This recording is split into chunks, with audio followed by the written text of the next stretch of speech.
Hello CA inter students, how are you all. मेरा नाम है रमनदीप सिंह। स्वागत है आपका मेरे चैनल फिल्म के अंदर। एंड गाइस, आज हम अपना सीए इंटर का लॉ का पहला इंट्रोडक्शन लेक्चर स्टार्ट करने जा रहे हैं। आज मैं ऑफिशियली कोई भी पहला चैप्टर स्टार्ट नहीं करूंगा, ऐसा कुछ नहीं है। आज में हम यही बात करेंगे लॉ क्या होता है, कैसे बनता है, किस किस टॉपिक की आपके कोर्स में क्या क्या वेटेज है। अगर मैं आपके सब्जेक्ट की बात करूं तो सीए इंटर सब्जेक्ट में जो आपका नाम है वो है CA inter corporate and other laws.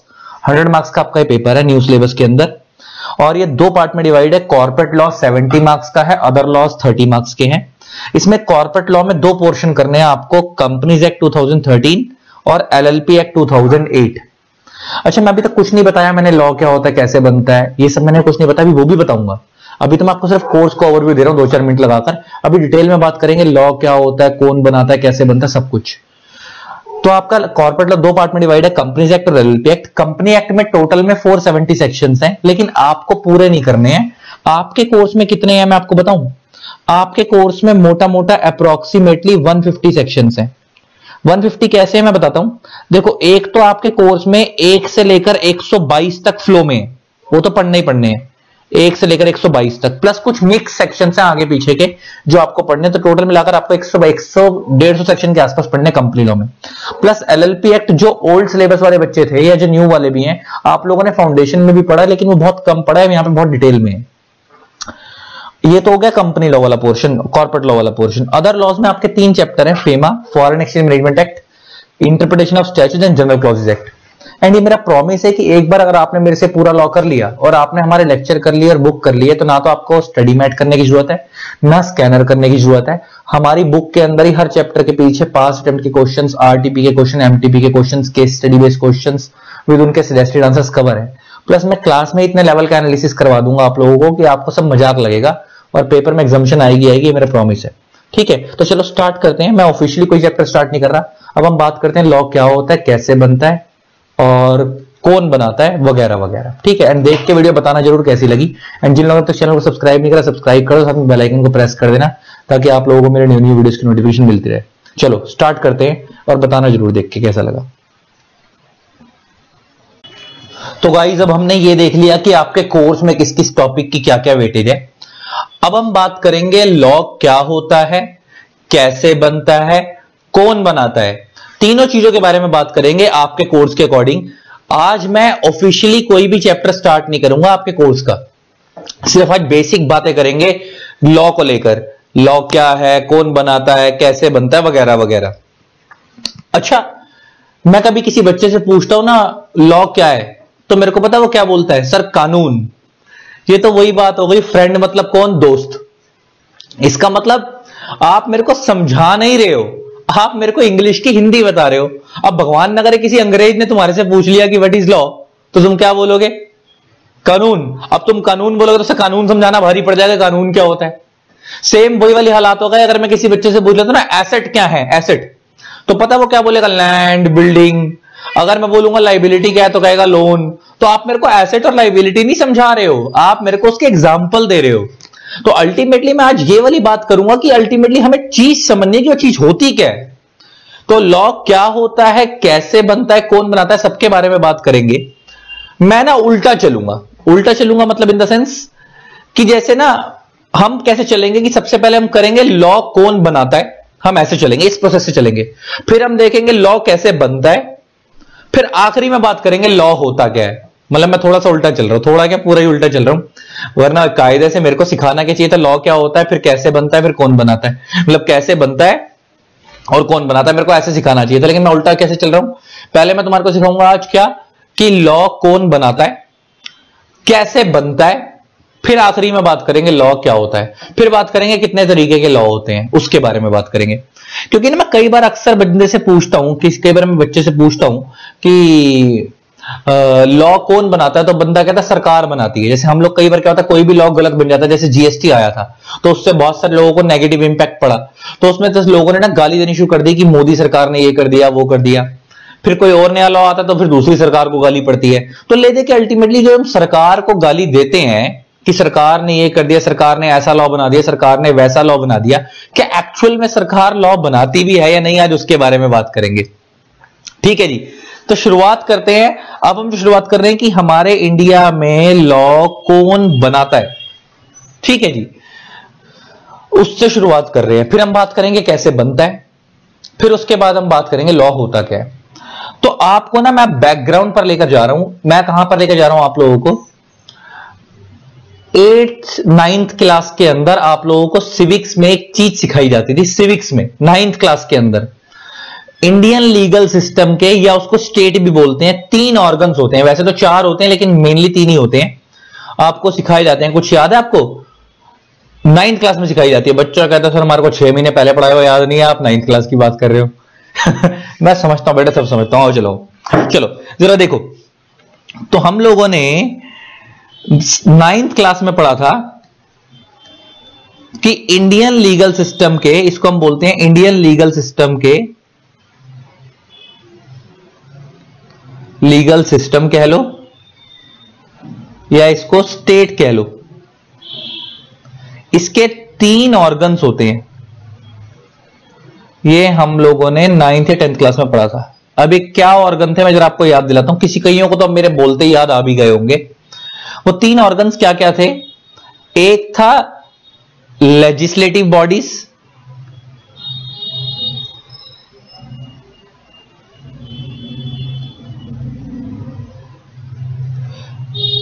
एक था एग्जीक्यूटिव बॉडीज,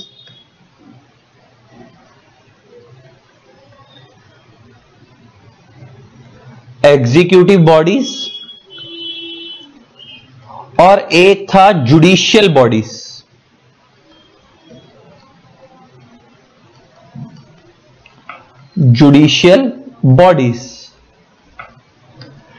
कुछ लोग ना इसको 4 ऑर्गन भी बोलते हैं, चौथा पिलर भी बोलते हैं, मीडिया भी इसमें कवर करते हैं, लेकिन हमारा उससे कोई खास लेना देना है नहीं। हमारे लीगल पर्सपेक्टिव से इंडियन लीगल सिस्टम के 3 ऑर्गन है, लेजिस्लेटिव बॉडीज, एग्जीक्यूटिव बॉडीज और जुडिशियल बॉडीज। ये अगर मैं आपको लेके जा रहा हूं 9th 10th में आपको पढ़ाया गया था। अब इनका काम क्या होता है? लेजिस्लेटिव बॉडीज का काम होता है टू मेक लॉज। हमारे इंडिया में जो बॉडीज लॉ बनाती हैं उनको हम बोलते हैं लेजिस्लेटिव बॉडी, लॉ बनाने का काम इनका है। एग्जीक्यूटिव बॉडीज का काम होता है टू इंप्लीमेंट द लॉज।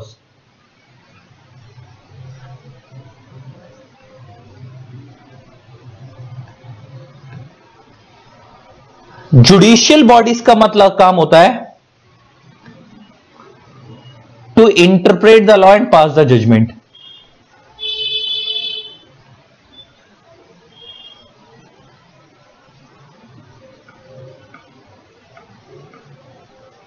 फिर इन बॉडीज में कौन कौन लोग आते हैं अभी उनके बारे में बात करेंगे। तो हम जो लोग बोलते हैं कि यार लॉ सरकार बनाती है, सरकार लॉ नहीं बनाती, सरकार लॉ चलाती है। अब सुनना बड़े ध्यान से मैं क्या बोलने वाला हूं। सरकार लॉ बनाती नहीं है, सरकार लॉ चलाती है। और दिक्कत क्या है कि हमारे इंडिया में जो दिखता है वही गाली खाता है, सामने जो दिख रहा है वही तो गाली खाएगा। अब मैं बताता हूं कैसे। हमारे इंडियन लीगल सिस्टम के 3 ऑर्गन्स हैं, legislative bodies, executive bodies, judicial bodies. Legislative bodies law बनाती हैं, एग्जीक्यूटिव बॉडीज उस लॉ को इंप्लीमेंट करवाती हैं, लागू करवाती हैं, चलवाती हैं, और जुडिशियल बॉडीज उस लॉ के बेस पे इंटरप्रेट करके जजमेंट पास करती हैं। अब इस लेजिस्लेटिव बॉडीज का काम है लॉ बनाना, और हमारे इंडिया में मेनली 2 ही लेजिस्लेटिव बॉडीज हैं। हमारे इंडिया के अंदर मेनली 2 ही लेजिस्लेटिव बॉडीज हैं, एक है पार्लियामेंट और दूसरा है स्टेट लेजिस्लेचर। हालांकि लोकल लेवल पे भी लॉज बनते हैं, लेकिन मेनली जो लॉ मेकिंग बॉडीज हैं वो 2 ही हैं, एक है पार्लियामेंट और दूसरा है स्टेट लेजिस्लेचर। इसको स्टेट लेजिस्लेचर को हम दूसरा नाम स्टेट लेजिस्लेटिव असेंबली भी बोलते हैं। आप ये लिखते चलना, क्योंकि मेरे को ना फिर बाद में डिलीट करना पड़ेगा, मैं हटाऊंगा इसमें से कुछ चीजें थोड़ा सा साफ साफ करने के लिए। चलो अभी के लिए ऊपर ऊपर यहीं रखते हैं। तो हमारे इंडिया में 2 लॉ मेकिंग बॉडी है, पार्लियामेंट और स्टेट लेजिस्लेचर। पहले इन्हीं के ऊपर बात करते हैं।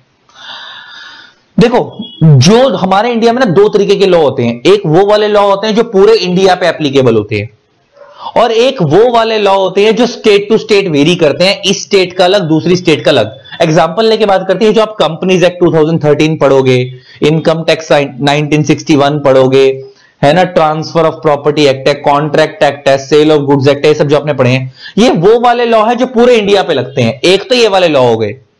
एक वो वाले लॉ होते हैं जो स्टेट टू स्टेट वेरी करते हैं, इस स्टेट का अलग दूसरी स्टेट का अलग। एग्जांपल लेके बात करते हैं motor vehicles act. Motor vehicles act क्या होता है, जैसे ट्रैफिक पुलिस वाला जब आप रोड पे जाते हो तो आपका चालान काटता है ना, तो वो जिस एक्ट के अकॉर्डिंग चालान काटता है उस एक्ट का नाम है मोटर व्हीकल्स एक्ट। अब ये ना हर स्टेट का अलग है। अच्छा, जैसे दिल्ली के अंदर क्या होता है कि जो बंदा कार चला रहा है उसको भी सीट बेल्ट लगानी है, जो बराबर में बैठा है उसको भी सीट बेल्ट लगानी है। और साथ में दिल्ली के अंदर एक ऐसा भी सिस्टम है कि अगर कोई बंदा स्कूटर या बाइक चला रहा है, टू व्हीलर चला रहा है, तो उसमें आगे जो बैठ के चला रहा है उसको भी हेलमेट लगाना है, पीछे जो बैठा है उसे भी हेलमेट लगाना है। लेकिन बहुत सारी स्टेट ऐसी है जहां पे सिर्फ आगे बाइक चलाने वाले को हेलमेट पहनना है, पीछे वाले को नहीं पहनना। बहुत सारी स्टेट ऐसे जहां पे सिर्फ कार चलाने वाले को सीट बेल्ट लगानी है, बराबर वाले को नहीं लगानी है। और चलान का रेट भी अलग अलग है। दिल्ली में रेड लाइट जंप करने का चलान का रेट अलग है, दूसरी स्टेट में अलग है। तो अल्टीमेटली ऐसा क्यों हो पा रहा है? वो इसलिए हो पा रहा है क्योंकि हर स्टेट का मोटर व्हीकल्स एक्ट अपना अपना है, उनकी स्टेट के अकॉर्डिंग वेरी करता है। हर स्टेट के लॉ अपने हिसाब से बने हुए हैं ये वाले। लेकिन अगर ऑन द अदर हैंड मैं कंपनी एक्ट की बात करूं, इनकम टैक्स एक्ट की बात करूं, अगर आप वो वाला लॉ वायलेट करोगे तो पूरे इंडिया में पेनल्टी सेम है। अगर आप दिल्ली की कोई कंपनी अगर वो यहां पे कोई लॉ तोड़ती है तो उसको भी सेम पेनल्टी लगेगी। अगर सेम वायलेशन कोई मुंबई में कंपनी करती है उसको भी सेम पेनल्टी लगेगी। तो वो लॉ जो पूरे इंडिया पे लगते हैं, एक वो वाली कैटेगरी वाले लॉ होते हैं, एक वो लॉ होते हैं जो स्टेट टू स्टेट वेरी करते हैं। तो जो पार्लियामेंट होती है ये वो वाले लॉ बनाती है जो होल इंडिया पे एप्लीकेबल होते हैं। पार्लियामेंट जो होती है ये वो वाले लॉ बनाती है जो होल इंडिया पे एप्लीकेबल होते हैं। एग्जाम्पल में लिख सकते हैं हम लोग कंपनीज एक्ट 2013,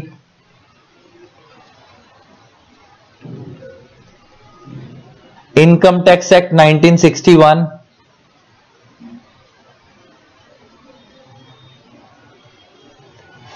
एटसेट्रा। जो दूसरी लॉ मेकिंग बॉडी है वो कौन है? State legislature.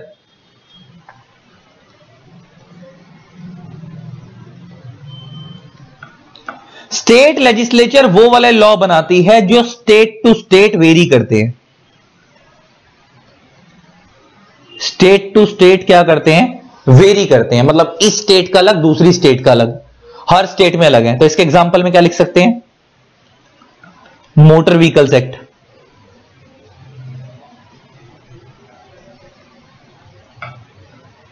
वैट। आपको पता होगा पहले सर्विस टैक्स होता था, वैट होता था, एक्साइज होता था, उसकी जगह पे जीएसटी आ गया।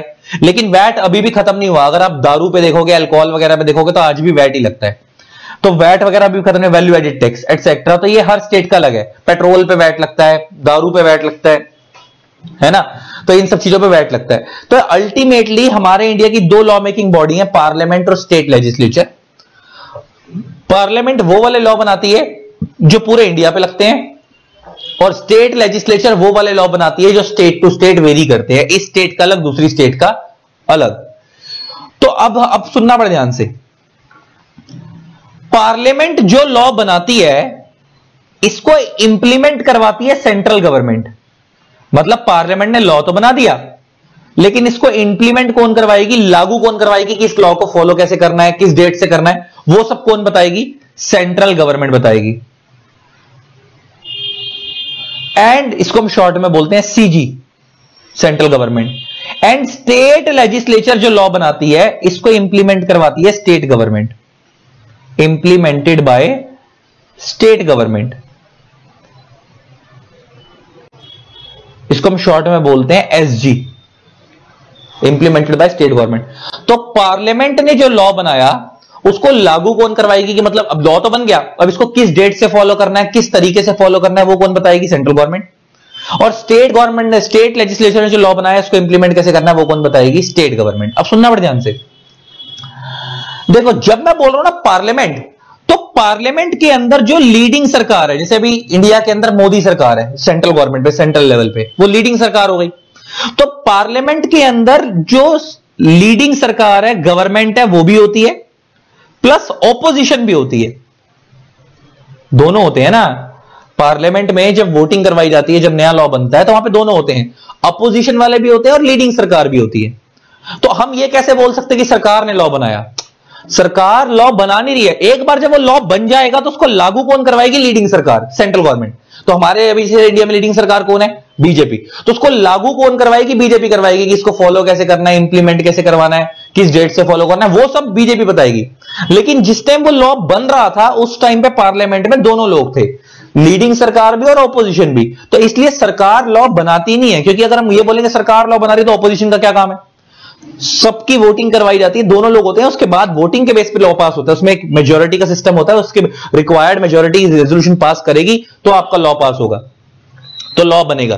तो पार्लियामेंट जब लॉ बनाती है तो उसके अंदर तो लोग दोनों होते हैं, लेकिन जब एक बार वो लॉ बन गया तो उसको लागू कौन करवाती है? Central government. तो जब भी कोई लॉ आता है ना तो हम लोग सरकार को गाली देते हैं, साला सरकार ने ऐसा कर दिया। वो इसलिए गाली देते हैं क्योंकि नजरों में इंप्लीमेंट कौन करवा रही है? बीजेपी सरकार। सेम ऐसे अगर मैं दिल्ली के हिसाब से बात करूं तो जब वो लॉ बना होगा तो स्टेट लेजिस्लेचर ने बनाया होगा, लेकिन जब उसको लागू करवा रही होगी तो दिल्ली के अंदर जो लीडिंग सरकार है वो करवा रही होगी, जैसे केजरीवाल की सरकार है वो करवा रही होगी उसको लागू। अब जब उसे लागू वो करवा रही होगी तो हम लोग गाली किसको दे देंगे कि ये लोग ये कर रहे हैं?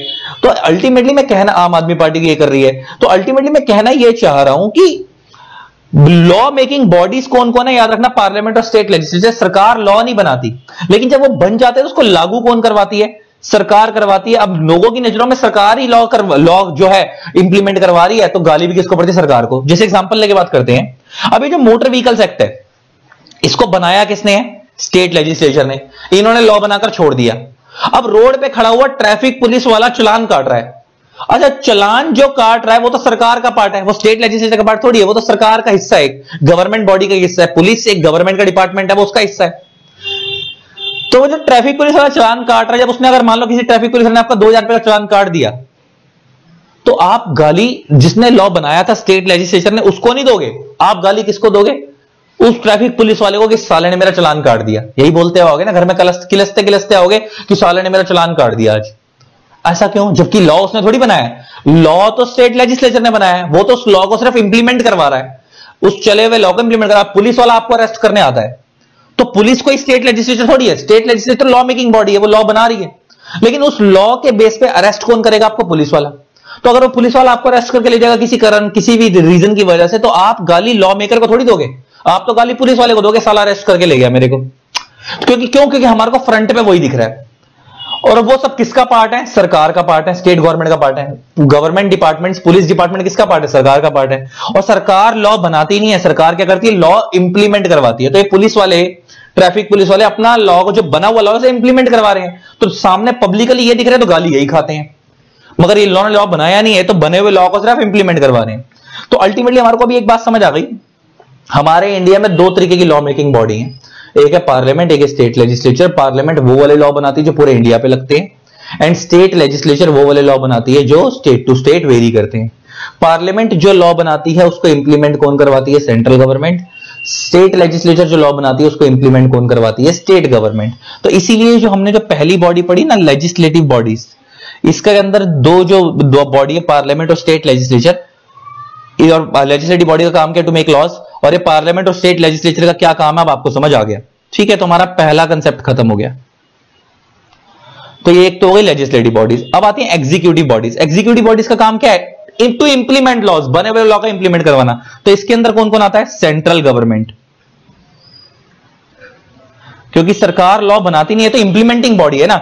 अभी हमने देख लिया कि जो लॉ बनाया पार्लियामेंट ने उसको इंप्लीमेंट सेंट्रल गवर्नमेंट करवाएगी। Central government, state government, government department जैसे पुलिस वगैरह हो गए ना, पुलिस के डिपार्टमेंट्स, ये सब किसका पार्ट है?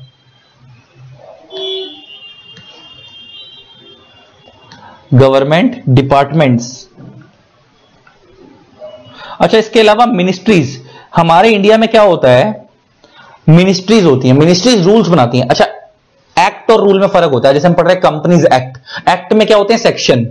रूल्स अलग चीज होती है। अभी एक्ट और रूल्स में क्या फर्क होता है अभी आगे जाके वो भी बताऊंगा।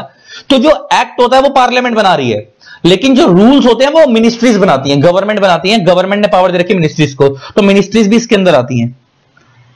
तो जितनी बड़ी बड़ी ministry, ministry of finance, ministry of corporate affairs, ये सब यहां आती हैं। तो अब एक आपको समझ आ गई। तो पहली बॉडी है हमारे इंडिया में लेजिस्लेटिव बॉडी, जिनका काम है लॉ बनाना, और जो लॉ बन गया उसको लागू कौन करवाती है? सरकार करवाती है। तो एग्जीक्यूटिव बॉडीज के अंदर वो लोग आते हैं जो पुलिस वाले हो गए, ये सब हो गए, ये सब यहां आते हैं एग्जीक्यूटिव बॉडीज में। तो इनका काम है लॉ को इंप्लीमेंट करवाना, जो लॉ बन चुका उसे क्या करवाना? इंप्लीमेंट करवाना। तो ये हमारी एग्जीक्यूटिव बॉडीज हो गई। और तीसरी कौन सी आती है? Judicial bodies. जुडिशियल बॉडीज का काम क्या है? अगर कोई जब डिस्प्यूट हो गया तो इस लॉ, उसी जो लॉ पार्लियामेंट ने बनाया उसको पढ़ के उसके बेस पे जजमेंट पास करना। तो इसके अंदर क्या क्या आते हैं? कोर्ट्स आते हैं, district courts, high courts,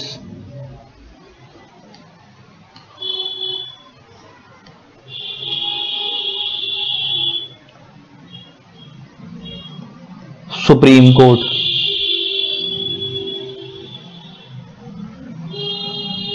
etcetera. तो इसके अंदर कौन आते हैं? कोर्ट्स वगैरह आते हैं। तो हमारे इंडिया में 3 लॉ मेकिंग बॉडीज है, लॉ मेकिंग बॉडी कह रहा हूं, सॉरी, 3 हमारे इंडियन लीगल सिस्टम के 3 ऑर्गन है स्टेट के, 3 organ, legislative bodies, executive bodies, judicial bodies. Legislative bodies इनका काम क्या है? लॉ बनाना। एग्जीक्यूटिव बॉडीज इनका काम है टू इंप्लीमेंट लॉस। और तीसरा अगर जुडिशियल बॉडी, इनका काम क्या है? उस लॉ को इंटरप्रेट करके जजमेंट पास करना है। जो मैंने लिखा ना स्टेट लेजिस्लेचर, लेजिस्लेचर का मतलब ही लॉ मेकर होता है, लॉ बनाना।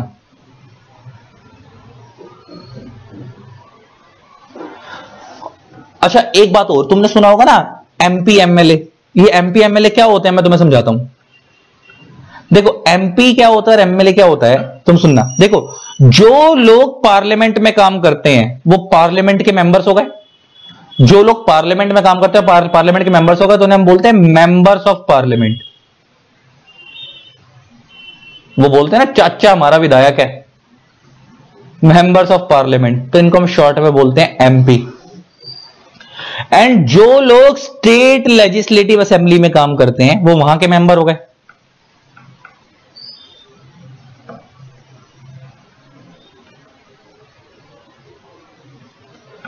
तो इनको हम बोलते हैं members of state legislative assembly, जो यहां के काम कर रहे हैं। मेंबर्स ऑफ लेजिस्लेटिव असेंबली बोलते हैं इसको शॉर्ट में, members of legislative assembly, and short में हम इसको बोलते हैं एमएलए। आई होप बात समझ आ गई होगी। तो एमएलए बड़ा है एमपी बड़ा? एमपी बड़ा, क्योंकि एमपी जो है वो पार्लियामेंट का मेंबर है और पार्लियामेंट वो वाले लॉ बनाती है जो पूरे इंडिया पे लगते हैं, और जो एमएलए है वो स्टेट लेजिस्लेटिव असेंबली का मेंबर, और ये वो लॉ बनाती है जो स्टेट टू स्टेट वेरी करते हैं। ठीक है जी, तो ये हो गई हमारी कहानी खत्म। हमने अभी एक चीज समझी कि इंडियन लीगल सिस्टम के कितने ऑर्गन होते हैं, ये बात खत्म हो गई। अच्छा, हमारे इंडिया में कोई भी बंदा कोई भी काम कर रहा है, उसको वो काम करने की जो पावर, ऐसे जो पार्लियामेंट तुम्हारा बताया पार्लियामेंट लॉ बनाती है, ये पार्लियामेंट को लॉ बनाने की पावर आई कहां से है? ये जो स्टेट लेजिस्लेचर लॉ बना रही है, इसको लॉ बनाने की पावर आई कहां से है? मैं उसके बारे में बात करूंगा। ये जो कोर्ट न्याय दे रहा है, इनको न्याय देने की पावर आई कहां से है? हमारे इंडिया में कोई भी बंदा कोई भी काम कर रहा है, उन सबको वो काम करने की पावर कहां से आई है? वो आई है भारत के संविधान से, कॉन्स्टिट्यूशन ऑफ इंडिया से। अच्छा, अब मैं किसी बच्चे से पूछ लेता ना व्हाट इज कॉन्स्टिट्यूशन, तो पता है मेरे को क्या बोलेगा? सर संविधान। फिर वही वाली बात, तुम मेरे को समझा नहीं रहे हो कॉन्स्टिट्यूशन क्या होता है, तुम मेरे को यह बता रहे हो कि कॉन्स्टिट्यूशन की हिंदी क्या है, संविधान। तो अब मैं तुम्हारे को पहले यह बताऊंगा कि कॉन्स्टिट्यूशन होता क्या है, ये बात करेंगे। तो कॉन्स्टिट्यूशन, संविधान तो हिंदी में बोलते हैं, लेकिन एक्चुअल में कॉन्स्टिट्यूशन का काम क्या है? तो मैंने तुम्हारे को बताया कि इंडिया में कोई भी बंदा कोई भी काम कर रहा है, उसको वो काम करने की पावर कहां से आई है? कॉन्स्टिट्यूशन इंडिया से। अच्छा, किसने बनाया था कॉन्स्टिट्यूशन? कॉन्स्टिट्यूशन बनाया था doctor B are Ambedkar ji ने। याद आ रहा कुछ? कब कहां पढ़वाया गया था तुम्हारे? और बेसिकली ये बनाया नहीं गया था, मतलब इन्होंने नहीं बनाया था, मतलब इनका मेन रोल है इसलिए इनका नाम लिया जाता है। ये कॉन्स्टिट्यूएंट असेंबली सेटअप की गई थी, उसमें बहुत सारे फ्रीडम फाइटर्स थे, उसमें सबसे बड़ा रोल इनका था, इसलिए इनका नाम ऊपर आता है। Doctor B are Ambedkar ji ने बनाया था। और बेसिकली बनाया नहीं गया था, डिफरेंट डिफरेंट कंट्रीज से अडॉप्ट किया गया था, अलग अलग कंट्रीज से अडॉप्ट किया गया था और उसको फिर इंडिया के अकॉर्डिंग मॉडिफाई किया गया था। तो doctor B are Ambedkar ji ने बनाया था। तो और ये हमारे इंडिया में लागू कब से हुआ था? 26 जनवरी 1950 से। तो इसीलिए इसको वो आप लोग जो रिपब्लिक डे मनाते हो वो इसी वजह से मनाते हो, है ना। तो अब ये कॉन्स्टिट्यूशन ऑफ इंडिया जो है, मैं किसी बच्चे से पूछता हूं व्हाट इज कॉन्स्टिट्यूशन, तो वो मेरे को बोलता है भारत का संविधान। तो ये तो अपने हिंदी बताई। अब व्हाट इज कॉन्स्टिट्यूशन एक्चुअली में तुमसे कोई पूछ ले एक लाइन में कि व्हाट इज कॉन्स्टिट्यूशन, तो तुम पता है क्या बताओगे? It is a fundamental document which shows path. It is a fundamental document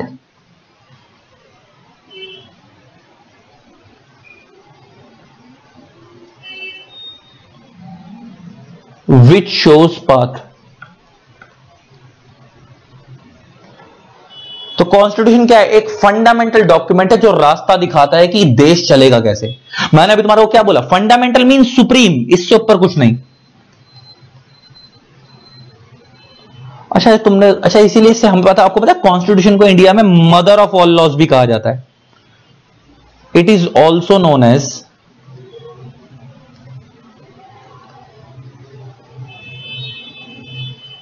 mother of all laws. Constitution को इसलिए मदर ऑफ ऑल लॉज भी कहा जाता है क्योंकि इंडिया में कोई भी बंदा कोई भी काम कर रहा है, लॉ मेकर लॉ बना रहा है, उनको लॉ बनाने की पावर किसने? संविधान ने। पुलिस वाला रोड पे खड़े होकर काम कर रहा है, वो एग्जीक्यूटिव बॉडीज जो भी काम कर रही है उनको पावर किसने दी? सरकार ने, संविधान ने।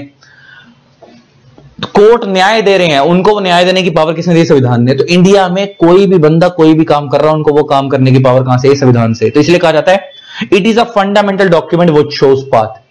मतलब जो ये बताएगा वही होगा, इसके अलावा कुछ नहीं होगा, इससे ऊपर कुछ नहीं है, इससे ऊपर भारत में कुछ नहीं है। It is a fundamental document, इसलिए fundamental mean supreme, which shows path. Path means रास्ता दिखाता है कि कंट्री चलेगी कैसे, कंट्री चलेगी कैसे। तो जब मैंने तुम्हारे को ऊपर बताया कि भाई ये जो पार्लियामेंट लॉ बनाती है जो पूरे इंडिया पे लगते हैं, स्टेट लेजिस्लेचर वो वाले लॉ बनाती है जो स्टेट टू स्टेट वेरी करते हैं, इनके पास ये लॉ बनाने की पावर आई कहां से है? तो मैं वो बात कर रहा हूं, मैंने बोला ना कॉन्स्टिट्यूशन से आई है। तो कॉन्स्टिट्यूशन में कहां से आई है ये पावर? अब मैं वो बताने जा रहा हूं। हमारे इंडिया में ना कॉन्स्टिट्यूशन के अंदर एक शेड्यूल 7 है। कॉन्स्टिट्यूशन के अंदर क्या है? एक शेड्यूल 7। ये भी तुम्हारे लोगों को आई थिंक 9th क्लास के अंदर या 10th क्लास के अंदर पढ़ाया गया होगा, वही सिविक्स वगैरह के अंदर। और इसमें आपको याद होगा शेड्यूल 7 में 3 लिस्ट दी हुई थी, आपको याद हो अगर स्कूल में पढ़ाया गया हो। List 1, list 2, list 3। लिस्ट 1 का मतलब है यूनियन लिस्ट, याद आ रहा है कुछ? लिस्ट 2 का मतलब है स्टेट लिस्ट, एंड लिस्ट 3 का मतलब है कॉन्करेंट लिस्ट। हमारे इंडिया में ना इन लिस्ट के अंदर ना शेड्यूल 7 के अंदर, कॉन्स्टिट्यूशन शेड्यूल 7 में 3 लिस्ट दी हुई हैं, लिस्ट 1, लिस्ट 2, लिस्ट 3। उसमें ना बहुत सारी आइटम्स दी हुई हैं, मैं भी तुम्हें दिखाऊंगा। उन आइटम्स का मतलब है मैटर्स। तो जो मैटर्स लिस्ट 1 में आ रहे हैं, लॉ कहता है उन मैटर्स पे लॉ कौन बनाएगी? पार्लियामेंट बनाएगी। जो मैटर्स लिस्ट 1 में आ रहे हैं, यहां पे लॉ मेकिंग बॉडी कौन है? पार्लियामेंट। पार्लियामेंट कौन है उन मैटर्स के लिए? Law making body. तो जो भी मैटर्स लिस्ट 1 में आ रहे हैं उनसे रिलेटेड लॉ कौन बनाएगी? पार्लियामेंट। और जो लॉ पार्लियामेंट बनाती है आपको पता है वो होल इंडिया पे एप्लीकेबल होते हैं। जो मैटर्स लिस्ट 2 के अंदर आ रहे हैं वहां पे लॉ मेकिंग बॉडी है स्टेट लेजिस्लेचर, स्टेट लेजिस्लेचर। और आपको पता है ये यहां की लॉ मेकिंग बॉडी है। तो इन मैटर्स जो भी अभी तुम्हें दिखाऊंगा कौन कौन से मैटर्स कौन सी लिस्ट में आते हैं। तो जो लिस्ट 2 में मैटर्स आ रहे हैं उन मैटर्स के ऊपर लॉ कौन बनाएगी? State legislature. और एक है कंकरेंट लिस्ट, जहां पे पार्लियामेंट प्लस स्टेट लेजिस्लेचर दोनों मिलकर लॉ बनाएंगे। पार्लियामेंट प्लस स्टेट लेजिस्लेचर दोनों मिलकर लॉ बनाएंगे।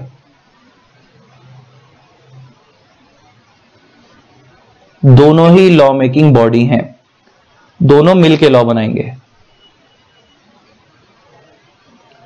और नीचे एक नोट और डाल लो, in case of any conflict arises between parliament and state legislature,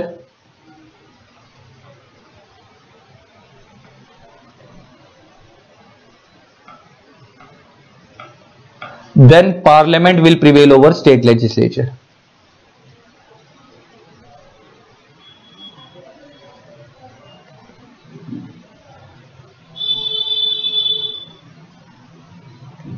state legislature. तो मैंने बताया जी मैंने तुम्हारे को बताया ना, ऊपर हमने पढ़ा कि लेजिस्लेटिव बॉडीज लॉ बनाती हैं, एग्जीक्यूटिव बॉडीज लॉ को इंप्लीमेंट कराती है, जुडिशियल बॉडीज लॉ को लॉ के बेस पे न्याय देती है। तो मैंने बोला तुम्हारे को जो भी बॉडी इंडिया में जो भी काम कर रही है उनको वो काम करने की पावर कहां से आई है, भारत के संविधान से। तो मैंने उसमें भारत के संविधान में तुम्हारे को मैंने बताया कि पावर कहां से आई है। जो लॉ मेकर्स जो लॉ बना रहे हैं उनको संविधान में पावर कहां दी गई है, कॉन्स्टिट्यूशन के शेड्यूल 7 में दी गई है। और कॉन्स्टिट्यूशन शेड्यूल 7 में पावर कहां पे दी गई है, 3 लिस्ट दी हुई है वहां पे, लिस्ट 1, लिस्ट 2, लिस्ट 3। लिस्ट 1 में पार्लियामेंट के पास पावर है टू मेक लॉस। लिस्ट 1 में बड़े सारे मैटर दिए हुए हैं, उनसे रिलेटेड लॉ कौन बनाएगी, पार्लियामेंट। लिस्ट 2 में बड़े सारे मैटर दिए हुए हैं, उनसे रिलेटेड लॉ कौन बनाएगी, स्टेट लेजिस्लेचर। और लिस्ट 3 में बड़े सारे मैटर दिए हुए हैं, उनसे रिलेटेड लॉ कौन बनाएगी, पार्लियामेंट प्लस स्टेट लेजिस्लेचर दोनों मिलके। अच्छा, इसलिए आपको याद होगा मैंने जो तुम्हारे को एग्जांपल दिया था कंपनीज एक्ट, और मैंने बोला था वो लोग पार्लियामेंट बनाती है। इसका मतलब कंपनीज वाला मैटर कहां पे होगा, लिस्ट 1 में होगा। इनकम टैक्स वाला मैटर कहां पे होगा, लिस्ट 1 में होगा। लेकिन मैंने तुम्हारे को बताया था कि वैट दारू पे लगता है। पुलिस जो है, पुलिस जो चालान काटती है, पुलिस हर स्टेट की अलग होती है, तो उनसे रिलेटेड जो लॉज हैं वो यहां दिए हुए हैं स्टेट लिस्ट में। और कुछ लॉ ऐसे हैं जहां पे दोनों मिलकर बनाती हैं सरकार, पार्लियामेंट भी और स्टेट लेजिस्लेचर भी। इस एग्जांपल लेके बात करते हैं। तुमने कई बार देखा होगा, जो लोग दिल्ली से हम जानते हैं कि दिल्ली में कई बार अगर जमुना में पानी भर जाता है तो हम लोग, अगर पानी ज्यादा हो जाता है तो हम लोग हरियाणा छोड़ देते हैं, और हरियाणा में अगर पानी ज्यादा होता है तो वो लोग दिल्ली छोड़ देते हैं। अगर ये पावर स्टेट के हाथ में हो तो मजाल है कि एक स्टेट दूसरी स्टेट को पानी छोड़ने दे दूसरी स्टेट के अंदर। तो ऐसे वाले जो मैटर है जहां पे दोनों स्टेट, दो स्टेट में कंफ्लिक्ट हो सकता है, ऐसे मैटर्स को लिस्ट 3 में डाला गया कि जहां पे अगर कोई दो स्टेट में कंफ्लिक्ट हुआ तो पार्लियामेंट भी इन्वॉल्व हो जाएगी और फिर मिलकर लॉ बनाया जाएगा। और इसलिए मैंने एक नोट भी डलवाया, in case of any conflict arises between parliament and state legislature, parliament will prevail over state legislature. Prevail का मतलब होता है ओवरराइड। तो मान लो दो स्टेट आपस में लड़ रही हैं कि भाई मैं पानी छोड़ने नहीं दूंगी, वो कह रहा है हमको छुड़वाना है पानी क्योंकि हमारे यहां ज्यादा हो रहा है, वो आपस में लड़ गई, तो पार्लियामेंट ने बोला छोड़ो। अब स्टेट मुकर रही है नहीं नहीं मैं नहीं छोड़ूंगी पानी, या दूसरी स्टेट कह रही है मैं नहीं, मैं तो पानी लूंगी नहीं अपने पास। अगर ऐसा कोई भी डिस्प्यूट हो तो पार्लियामेंट जो बोलेगी वही माना जाएगा। तो पार्लियामेंट और स्टेट लेजिस्लेचर दोनों मिलकर बनाते हैं, और अगर स्टेट ज्यादा अड़ंगे डालेगी तो पार्लियामेंट की बात मानी जाएगी, स्टेट की बात नहीं मानी जाएगी, जो लिस्ट 3 के मैटर्स हैं उनमें। ठीक है, तो अब मैं तुम्हारे को ना दिखाता भी हूं शेड्यूल 7 प्रैक्टिकली कि कौन कौन से मैटर किन किन लिस्ट में आते हैं। तो जो मैटर लिस्ट 1 में आएंगे उनसे रिलेटेड लॉ कौन बनाएगी, पार्लियामेंट। जो मैटर लिस्ट 2 में आएंगे उनसे रिलेटेड लॉ कौन बनाएगी, स्टेट लेजिस्लेचर। और जो मैटर लिस्ट 3 में आएंगे उनसे रिलेटेड लॉ कौन बनाएगी, पार्लियामेंट प्लस स्टेट लेजिस्लेचर दोनों मिलकर बनाएंगे। अब तो मैं दिखाता हूं। अब ये देखो गाइस खुल गया। अब ये देखो लिस्ट 1, यहां पे नाम क्या दिया हुआ है, schedule list 1 union list 7 schedule के अंदर दिए हुए कॉन्स्टिट्यूशन के। खुल गया था, पहले ऊपर खुल नहीं रहा था ना, नेट की दिक्कत आ रही थी। अब देखो इसमें जो मैटर्स दिए हुए हैं, डिफेंस ऑफ इंडिया, जैसे आपको पता होगा इंडिया में डिफेंस वालों के खुद के एक्ट हैं, मिलिट्री वालों के खुद के एक्ट हैं, arms, atomic energy, central bureau CBI, ये सबसे रिलेटेड जो मैटर्स हैं लिस्ट 1 में दिए हुए हैं, इनसे रिलेटेड लॉ कौन बनाएगी, पार्लियामेंट। लिस्ट 1 के मैटर्स हैं वॉर से रिलेटेड लॉ, रेलवे से रिलेटेड लॉ। आपको पता है रेलवे सेंट्रल का मैटर है ना, कहते हैं ना जो लोग रेलवे में जॉब करते हैं सेंट्रल गवर्नमेंट जॉब है। एयरवे से रिलेटेड लॉ। अच्छा, जो हम लोग कंपनीज की बात कर रहे थे तो मैं जरा उसके बारे में भी तुम्हारे को लेके चलता हूं। ये देखो यहां पे आ रहा, ये आ रहा यहां पे ये रहा entry number 43 and entry number 44। इसको हम एंट्री नंबर बोलते हैं। In corporation regulation binding of trading corporations including banking company, insurance company, financial but not including cooperative societies. And in 44 पे आ रहा है, in corporation regulation binding of corporation whether trading और not with object not confined to one state but not including universities. मतलब वो companies जो trading में deal करती हैं, इन कॉर्पोरेशन की बात हो रही है, मतलब कंपनीज बनाने की बात हो रही है कोऑपरेटिव सोसाइटी को छोड़कर। और नीचे वाले में 44 में जो ट्रेडिंग में नहीं भी डील करती, नॉर्मल सर्विस सेक्टर वाली हर तरह की कंपनी है। तो लेते हैं कि कंपनीज तो आ गई ना, तो कंपनीज एक्ट, इसका मतलब क्योंकि कंपनी से रिलेटेड लॉ कहां बनेंगे, लिस्ट 1 में मैटर दिया हुआ है तो इसलिए पार्लियामेंट बनाती है। अच्छा, इंडिया में बैंकिंग रेगुलेशन एक्ट है क्योंकि बैंकिंग मैटर कहां दिया हुआ है, बैंक्स के लिए यहां पे दिया हुआ है। इंडिया में इंश्योरेंस के लॉ है, इंश्योरेंस एक्ट, तो वो कहां पे आ गया, यहां पे आ गया। सेबी के लॉज हैं वो भी पूरे इंडिया में लगते हैं, स्टॉक एक्सचेंज के लॉज वो यहां पे। तो ले लेते कि जो लिस्ट 1 के मैटर है इनसे रिलेटेड लॉ कौन बनाती है, पार्लियामेंट। ये हमने लिस्ट 1 देख ली। लिस्ट 2 पे चलते हैं, ऐसे बहुत सारी एंट्रीज दी हुई हैं। अब लिस्ट 2 पे चलते हैं, तो लिस्ट 1 में जो मैटर्स दिए हुए हैं इनसे रिलेटेड लॉ कौन बनाएगी, पार्लियामेंट। लिस्ट 2 पे चलते हैं, लिस्ट 2, हाँ लिस्ट 2। अब लिस्ट 2 के अंदर क्या क्या आ रहा है, पब्लिक ऑर्डर। अच्छा, पब्लिक ऑर्डर मगर not but not including the use of novel और मिलिट्री, क्योंकि मिलिट्री वगैरह ऊपर कवर थी।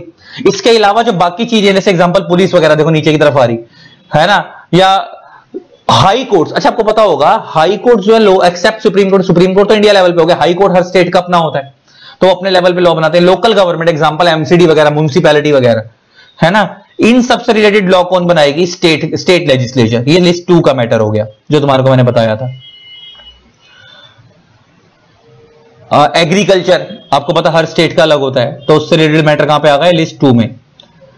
और नीचे चलते चलते चलते हैं, लैंड से रिलेटेड लॉ, आपको बताऊंगा प्रॉपर्टी का सिस्टम हर स्टेट का अलग होता है, तो उससे रिलेटेड लॉ भी कहां आते हैं, लिस्ट 2 में। अच्छा, टैक्सेस ऑन अल्कोहल लिकर, अल्कोहलियम लिकम फॉर ह्यूमन कंजम्पशन, कुछ याद आ रही होगी बात, मैंने बताया था वैट लगता है उसके ऊपर, और हर स्टेट टू स्टेट वेरी करता है। मैंने बोलता वैट स्टेट का मैटर, हर स्टेट टू स्टेट वेरी करता है, इसलिए लिस्ट 2 में आ रहा है। स्टेट लेजिस्लेचर इससे रिलेटेड लॉ बनाती है। फिर तीसरी लिस्ट आती है कौन सी, कंकरेंट लिस्ट, ये रही लिस्ट 3 आ गई, कंकरेंट लिस्ट। इसमें आता है क्रिमिनल लॉ।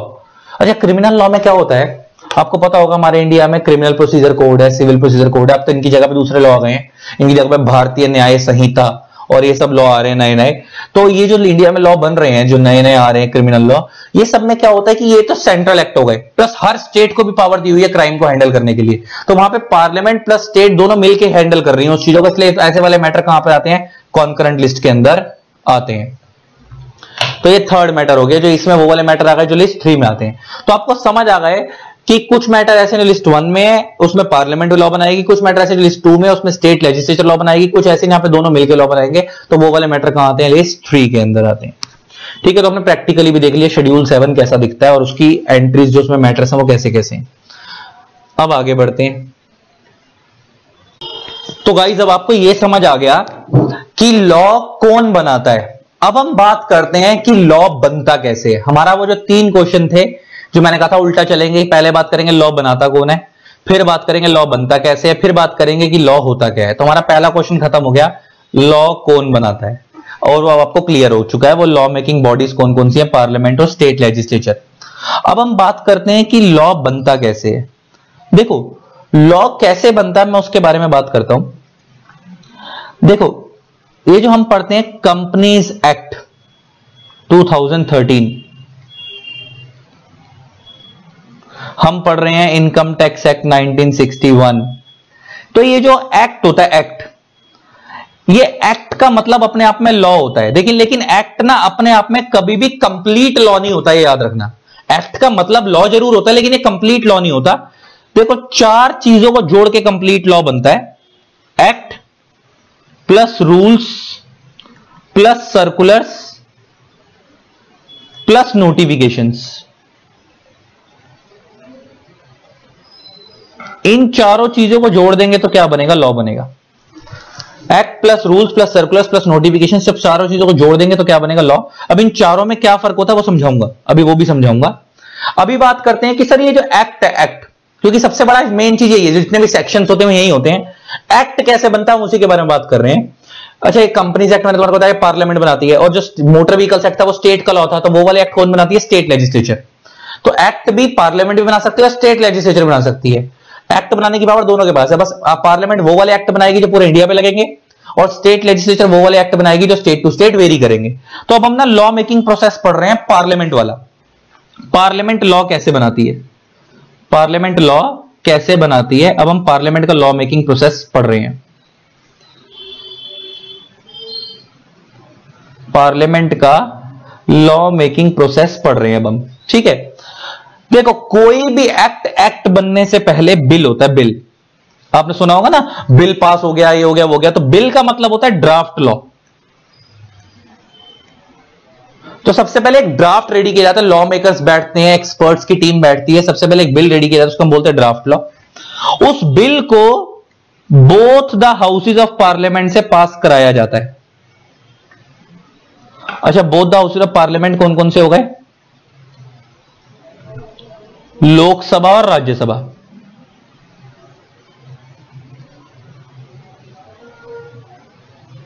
लोकसभा और राज्यसभा। तो कोई भी एक्ट बनने से पहले बिल होगा, उस बिल को both the house of parliament से पास कराएंगे, लोकसभा और राज्यसभा। जब लोकसभा भी पास कर देगी, राज्यसभा भी पास कर देगी, देन उसके बाद प्रेसिडेंट ऑफ इंडिया की असेंट दिलवाएंगे। प्रेसिडेंट ऑफ इंडिया उसके ऊपर अपनी क्या देंगे, असेंट देंगे। असेंट का मतलब होता है कंसेंट, सहमति। उस बिल के ऊपर अपने साइन कर देंगे, बिल के ऊपर क्या कर देंगे, अपने साइन कर देंगे, सहमति। Then that bill becomes act. उसके बाद वो बिल क्या बन जाएगा, एक्ट बन जाएगा। और एक बार वो एक्ट बन गया तो फिर वो लॉ बन गया। then that bill becomes act.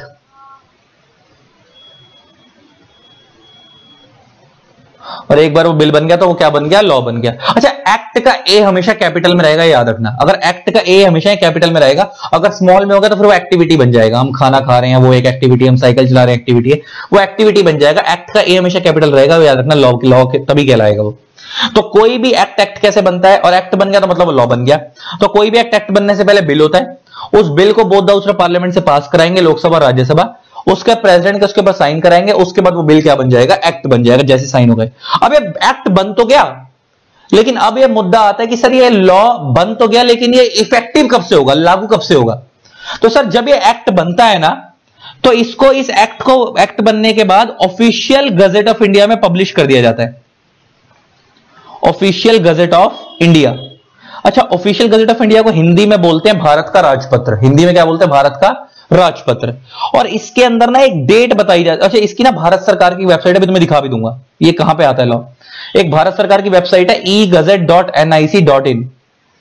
तो कोई भी इंडिया में जो नया लॉ बनता है ना, वो इस वेबसाइट पे अपलोड होता है। कोई भी इंडिया में जो नया लॉ बनता है वो इस वेबसाइट पे अपलोड होता है। तो जब वो लॉ बन गया, तो लॉ तो बन गया, अब ये लागू कब से होगा, किस डेट से फॉलो करना है, वो ना इधर क्या होता है कि जब वो लॉ बन गया ना, तो इस ऑफिशियल गजेट में ना एक डेट बता दी जाती है। इसको एक कागज पे पब्लिश किया जाता है, हम ऑफिशियल गजेट बोलते हैं। और उसमें एक डेट बता दी जाती है कि भाई ये लॉ इस डेट से इफेक्टिव होगा। अगर कोई डेट बताई है तो उस डेट से इफेक्टिव होगा। अगर कोई डेट नहीं बताई तो जिस दिन पब्लिश किया गया था उसी डेट से इफेक्टिव होगा। मैं समझाता हूं कैसे।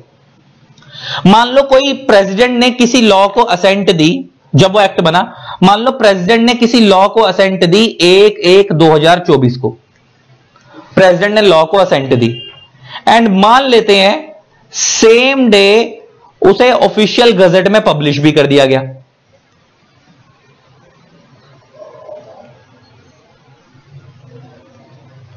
एंड पब्लिश करने के बाद जब उसको कागज में लिख के डाल दिया गया, ऑफिशियल गजेट में भारत सरकार की वेबसाइट पर अपलोड कर दिया गया, तो उसके अंदर लिख दिया गया कि भाई इस लॉ की जो इफेक्टिव डेट है, इस लॉ की जो इफेक्टिव डेट है वो है 15/6/2024।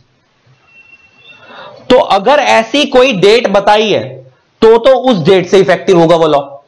और अगर ऐसी कोई डेट नहीं बताई तो जिस दिन पब्लिश किया गया था 1 तारीख को, उसी डेट से इफेक्टिव हो जाएगा। तो मैंने क्या बोला, फटाफट सम अप करो। तो कोई भी जब लॉ बनता है तो उसको ऑफिशियल गजेट में पब्लिश करते हैं और उसके अंदर बताते हैं इफेक्टिव डेट क्या होगी। अगर कोई डेट बताई है, जैसे हमारा ये लॉ पब्लिश हुआ 1 तारीख को, प्रेसिडेंट ने पास भी करा था 1 को, और पब्लिश हुआ 1 तारीख को, और पब्लिश करने के उसमें डेट बता दी कि नहीं ये पास तो 1 जनवरी को हुआ है लेकिन इफेक्टिव होगा 15 जून से। अगर ऐसी कोई डेट बताई है तो उस डेट से इफेक्टिव होगा। अगर ऐसी कोई डेट नहीं बताई तो जिस दिन ये पब्लिश किया गया था 1 तारीख को, उसी डेट से लॉ लागू हो जाएगा, पूरे इंडिया पे इफेक्टिव हो जाएगा। अब तो मैं दिखा भी देता हूं भारत सरकार की वेबसाइट। ये लो जी, देखो,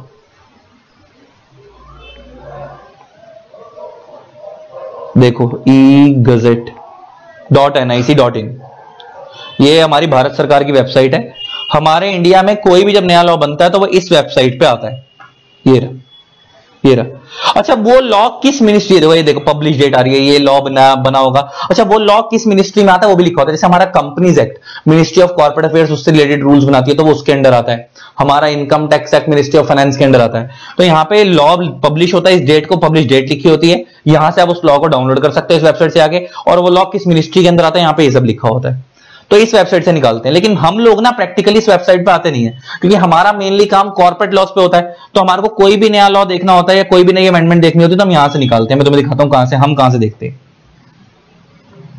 दिखाता हूं। हम जाते हैं यहां एमसीए की साइट पे, मिनिस्ट्री ऑफ कॉर्पोरेट अफेयर्स की साइट पे। हम इस वेबसाइट पे आते हैं। हमें कोई भी नया लॉ देखना होता है तो हम यहां आते हैं। यहां पे आने के बाद हम जाते हैं एक्ट एंड रूल्स में। तो इस वेबसाइट के अंदर यहां पे हमारे को ये एक्ट मिल जाएंगे। तो इन एक्ट से related companies act, LLP act, insolvency, bankruptcy code, competition act वगैरह वगैरह, हमारा इन सबसे काम पड़ता है। और इससे रिलेटेड कोई भी अमेंडमेंट आते हैं, चेंजेस आते हैं, वो नोटिफिकेशन वाले कॉलम में हमारे को यहां दिख जाते हैं। ये आ गए, जैसे एलएलपी एक्ट में अमेंडमेंट आई है, देखो बता रहा है जी 9/11/2023 को, तो हम यहां से निकाल लेंगे। कंपनीज एक्ट में अमेंडमेंट आई है तो वो आई है जी कब, 27/10/2023 को, तो हम यहां से निकाल लेंगे। तो हम इसे क्लिक करेंगे तो एक्ट में अमेंडमेंट आ रही है, तो वो भी वापस कैसे पब्लिश होगी, ऑफिशियल गजेट ऑफ इंडिया में। तो देखो यहाँ पे लिखा हुआ गजेट ऑफ इंडिया, इसे हिंदी में बोलते हैं भारत का राजपत्र। और यहाँ पे इसमें डेट बताई हुई है कि देखो नीचे किस डेट से इफेक्टिव होगा। तो मैं इंग्लिश में दिखाता हूँ। ये रहा, कोई अमेंडमेंट आई, अब अमेंडमेंट आने के बाद यहां पे लिखा हुआ है, देखो अमेंडमेंट का भाई 27 अक्टूबर 2023 को, और यहां पे इन्होंने लिख दिया कि अमेंडमेंट कब से इफेक्टिव होगी, तुम्हें दिखाते हैं। They shall come into force on the date of publication the official gazette, मतलब जिस दिन ये ऑफिशियल गजेट पब्लिश हुई उसी दिन से इफेक्टिव होंगी, और ऑफिशियल गजेट पब्लिश कब हुई थी 27 अक्टूबर को, तो सेम डे से इफेक्टिव होंगी। तो मैंने क्या बताया, अगर कोई डेट बताइए अलग से कि इस डेट को इफेक्टिव होगा तो उस डेट से होगा, अगर कोई डेट नहीं बताई जिस दिन हम ऑफिशियल गजेट में पब्लिश करते हैं उसी डेट से इफेक्टिव होता है। तो गजेट क्या होता है, कुछ नहीं है, एक जो अमेंडमेंट बने उसे कागज पे पब्लिश कर दिया, उसके बाद उस भारत सरकार की वेबसाइट पे, ई गजेट वाली वेबसाइट पे डाल दिया, तो उसको हम नाम दे देते हैं ऑफिशियल गजेट ऑफ इंडिया, और इसको हिंदी में क्या बोलते हैं, भारत का राजपत्र। ये जस्ट लाइक वैसे ही है, ये जस्ट लाइक पता है कैसा, जैसे ना तुम्हारे स्कूल में नोटिस बोर्ड होता था, तो उस नोटिस बोर्ड का काम क्या होता था कि कोई भी अगर कोई इंफॉर्मेशन देनी होती थी स्कूल वालों को कि कल छुट्टी है, तो वो नोटिस बोर्ड पे लिखा देते थे टुमारो इज हॉलिडे, तो पूरे स्कूल को इन्फॉर्म हो जाता था। तो सेम ये e-gazette.nic.in भारत सरकार की जो वेबसाइट है, इसका काम क्या है कि कोई भी जो नया लॉ आएगा वो इस वेबसाइट पर अपलोड कर दिया जाएगा, तो इससे पूरे भारत को पता लग जाएगा कि भाई नया लॉ आ चुका है, ये इसका काम है। अच्छा, ये जस्ट लाइक पता है क्या है, जैसे इसको भारत का राजपत्र क्यों बोलते हैं, इसका लॉजिक बताता हूं। पुराने जमाने में ना जब राजा महाराजाओं का टाइम होता था, तो उस टाइम पे ना लॉस पता है कैसे बनते थे, एनिमल्स की स्किन काटकर बनाए जाते थे, पत्थरों पे लिखकर बनाए जाते थे। वो तुमने सुना होगा ना, कुछ लोग डायलॉग मारते हैं, मेरी जुबान पत्थर की लकीर है। वो इसीलिए मारते हैं क्योंकि पुराने जमाने में जब लॉ एक बार पत्थर पे लिखवा दिया जाता था तो उसके बाद मिटाया नहीं जाता था, उसके बाद मिटाया नहीं जाता था, इसलिए हम उसे बोलते थे कि मेरी जुबान पत्थर की लकीर है। अच्छा, उस टाइम पे इंटरनेट वगैरह तो होता नहीं था, तो राजा जब लॉ बना देता था तो उस लॉ को पूरे गांव में डिस्ट्रीब्यूट करवाया जाता था, और उसे हम बोलते थे कि राजा का राजपत्र आ गया। क्या बोलते थे, राजा का राजपत्र आ गया। अच्छा, आज के दिन में राजा कौन है, भारत सरकार हमारे इंडिया में। और लॉ कौन बनाती है, तो आपको पता है पार्लियामेंट वगैरह जब ये लॉ बना देती हैं तो ये सब भारत को रिप्रेजेंट कर रहे हैं, तो हम लोग क्या बोलते हैं, भारत का राजपत्र आ गया। तो पहले जो राजा का राजपत्र होता था अब वो भारत का राजपत्र हो गया। आई होप आपको समझ आया होगा कि इसको राजा भारत का राजपत्र क्यों बोलते हैं, लॉजिक बैकग्राउंड। तो अब ये लॉ कैसे बनता है आपको समझ आ गया। तो कोई भी लॉ बनने से पहले बिल होगा, उसे बोथ हाउस पार्लियामेंट से पास कराएंगे, देन प्रेसिडेंट के साइन होंगे, देन उसके बाद वो एक्ट बन जाएगा, उसके बाद उसे ऑफिशियल गजेट पब्लिश करेंगे, ऑफिशियल गजेट ऑफ इंडिया में। अगर पब्लिश करने के बाद कोई डेट बताई होगी तो उस डेट से इफेक्टिव होगा, नहीं बताई तो जिस दिन पब्लिश किया गया था उसी डेट से इफेक्टिव होगा। ये तो हो गई बात कौन सी जी, कि पार्लियामेंट जो लॉ बना, पार्लियामेंट का लॉ मेकिंग प्रोसेस क्या है। अब हम बात करते हैं स्टेट लेजिस्लेचर का लॉ मेकिंग प्रोसेस।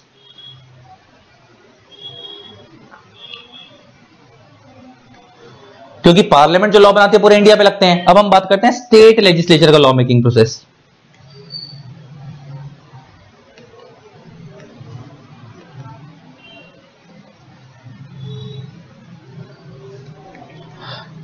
क्योंकि स्टेट लेजिस्लेचर जो लॉ बनाती है वो स्टेट टू स्टेट वेरी करते हैं। अब इनका क्या प्रोसेस है, अब इसको देखो।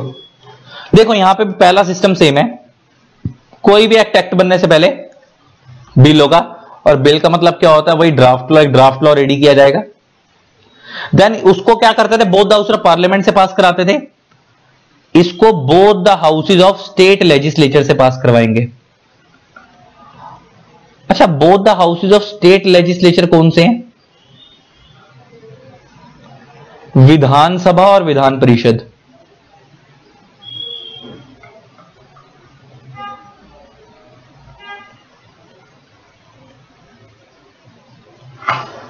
इसको विधानसभा और विधान परिषद से पास करवाएंगे। जब एक बार विधानसभा विधान परिषद दोनों से पास हो गया, देन उसके बाद क्या होगा, गवर्नर ऑफ स्टेट अपनी असेंट देंगे। वहां पे कौन असेंट देता था, प्रेसिडेंट। यहां पे कौन असेंट देगा, governor of state. Governor of state क्या देगा, असेंट देगा। उसके बाद then that bill becomes act. उसके बाद वो बिल क्या बन जाएगा, एक्ट बन जाएगा। और एक बार वो बिल एक्ट बन गया तो मतलब वो लॉ बन गया। एक बार वो बिल एक्ट बन गया तो मतलब वो क्या बन गया, लॉ बन गया। बात समझ आती है जी। और उसके बाद क्या होगा, अब एक्ट तो बन गया, लॉ तो बन गया। अब इसको ना हम कहां पब्लिश करेंगे, इसे हम पब्लिश करेंगे ऑफिशियल गजेट ऑफ स्टेट में।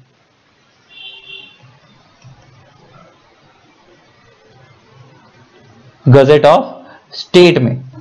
अच्छा, उसको हम कहां पब्लिश कर रहे थे? ऑफिशियल गजट ऑफ इंडिया में, क्योंकि पूरे इंडिया में लगता था। इनका हर स्टेट का अपना भी गजट होता है, अपनी वेबसाइट पे होती है, तो इनको हम ऑफिशियल गजट ऑफ स्टेट में पब्लिश करेंगे, बस खत्म। उसके बाद आगे का कंसेप्ट सेम है। अगर इफेक्टिव कोई डेट बताइए तो उस डेट से इफेक्टिव होगा, कोई डेट नहीं बताई तो जिस दिन पब्लिश किया गया था उसी डेट से इफेक्टिव होगा।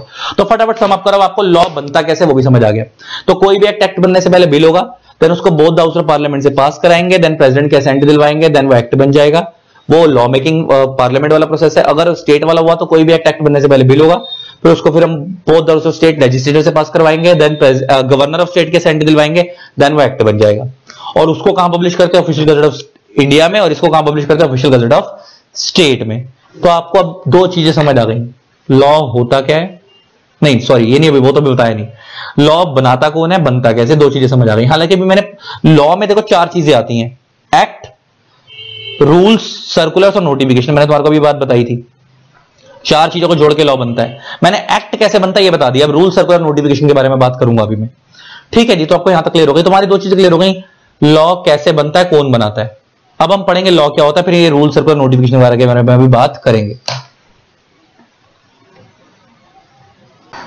तो गाइस अब आपने ये समझ लिया लॉ बनता कैसे है, लॉ बनाता कौन है, हमने दोनों चीजें समझ ली। अब हम बात करते हैं लॉ होता क्या है। तो उसके लिए ना डेफिनेशन मैंने पहले ही लिख दिया वीडियो पॉज करके, अब मैंने वीडियो वापस स्टार्ट कर दी है। जरा डेफिनेशन को सुनना पर ध्यान से, फिर इसको एनालाइज करेंगे डेफिनेशन को। तो तीसरी चीज आती है लॉ क्या है। तुमसे कोई पूछ ले व्हाट इज लॉ, तो क्या बोलता है? Law is the body of principles which are recognized and applied by the state in the administration of justice। अभी जो लाइन लिखी है, डेफिनेशन लिखी है, ये टेक्निकल डेफिनेशन है, इसका मतलब समझाता हूं। देखो क्या बोलता है, law is the body of principles. तो हम शब्दों को समझते हैं, प्रिंसिपल्स सारे शब्दों को तोड़ते हैं। प्रिंसिपल्स का मतलब होता है rules and regulations. Next word आता है विच आर रिकॉग्नाइज्ड। रिकॉग्नाइज का मतलब होता है अप्रूव्ड।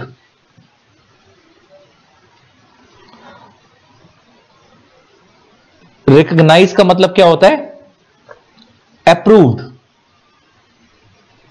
नेक्स्ट वर्ड आता है अप्लाइड। अप्लाइड का मतलब होता है implemented.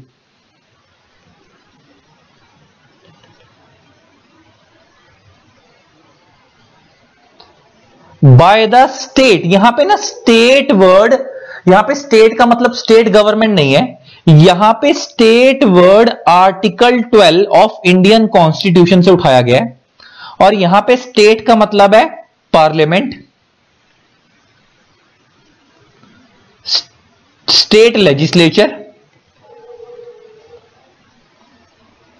State legislature, central government, मैं शॉर्ट में सीजी लिख रहा हूं, स्टेट गवर्नमेंट शॉर्ट में एसजी लिख रहा हूं, and local bodies. Local bodies कौन होती हैं? जैसे अगर हम बात करें तो जैसे गांव में पंचायत होती हैं, शहरों में म्युनिसिपैलिटीज होती हैं, इनके खुद के लॉ होते हैं लोकल बॉडीज। तो इसके ब्रैकेट में लिख सकते हैं एग्जाम्पल पंचायत,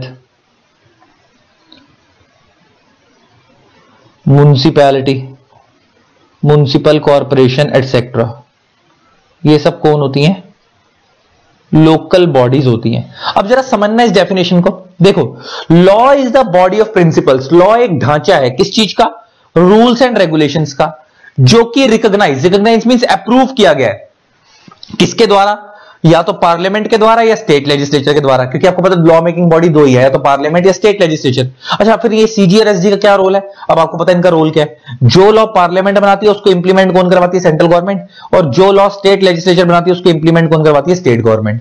फिर एक अलग से बॉडी है लोकल बॉडीज, ये लोकल लेवल पे लॉ बनाती है, म्युनिसिपैलिटी वगैरह, पंचायत वगैरह अपने लेवल पे छोटे मोटे लॉ बनाती रहती है, वो कवर हो गई। ये एक अलग लॉ मेकिंग बॉडी होगी छोटे लेवल पे।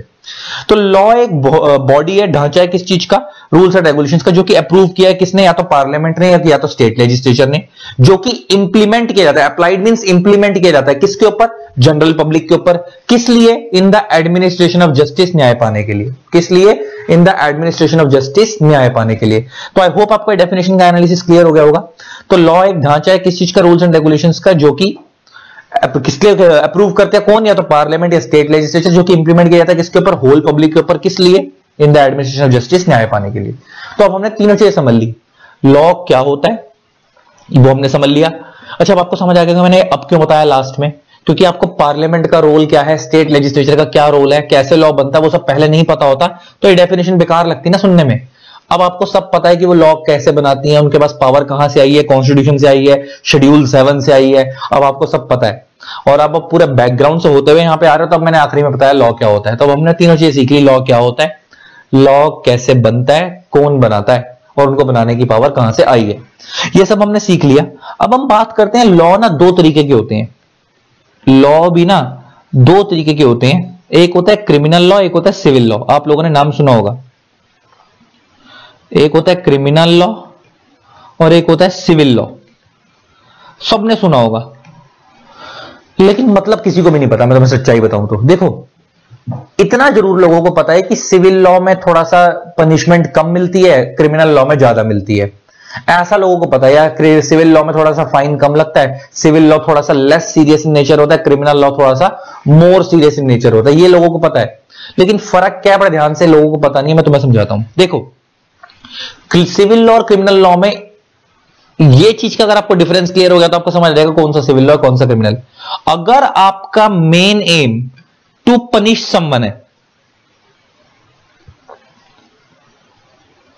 अगर आपका मेन ऑब्जेक्टिव, यहां पे हम लिख देते हैं ऑब्जेक्टिव, अगर आपका ऑब्जेक्टिव किसी को पनिशमेंट दिलवाना है तो फिर वो क्रिमिनल लॉ है। और अगर आपका objective to claim damages only, claim damages बोल लो या कंपनसेशन बोल लो, और अगर आपका मेन एम खाली किसी से डैमेजेस लेना या कंपनसेशन लेना है तो फिर वो सिविल लॉ है। अब मैं एग्जांपल लेके बताता हूं, तुम बड़े ध्यान से सुनना। मान लो आप रोड से जा रहे थे और किसी बंदे ने आपके साथ, आपकी बाइक पे आपका फ्रेंड था, किसी बंदे ने जान के डंडे मारे आपके फ्रेंड के दो और आपका फ्रेंड बेहोश हो गया और वो ऑन द स्पॉट मर गया। अब आप क्या चाहोगे, उसने आपके दोस्त को मारा, अब आप क्या चाहोगे कि भाई अब उसने दोस्त को मारा तो मैं चुपचाप बैठा रहा, उससे कुछ पैसे लूं और शांत हो जाऊं, या आप ये चाहोगे कि उसने मेरे दोस्त को मारा तो उसको भी पनिशमेंट मिलनी चाहिए, उसको भी पनिशमेंट मिलनी चाहिए, आप यही चाहोगे। तो ऐसा लॉ जहां पे आप किसी को पनिशमेंट दिलवाना चाहते हो, किसी को जेल में अंदर करवाना चाहते हो, that is called criminal law. लेकिन केस 2, आप रोड से जा रहे थे, किसी ने आपकी कार पे पीछे से टक्कर मार दी और आपकी कार की बैकलाइट टूट गई।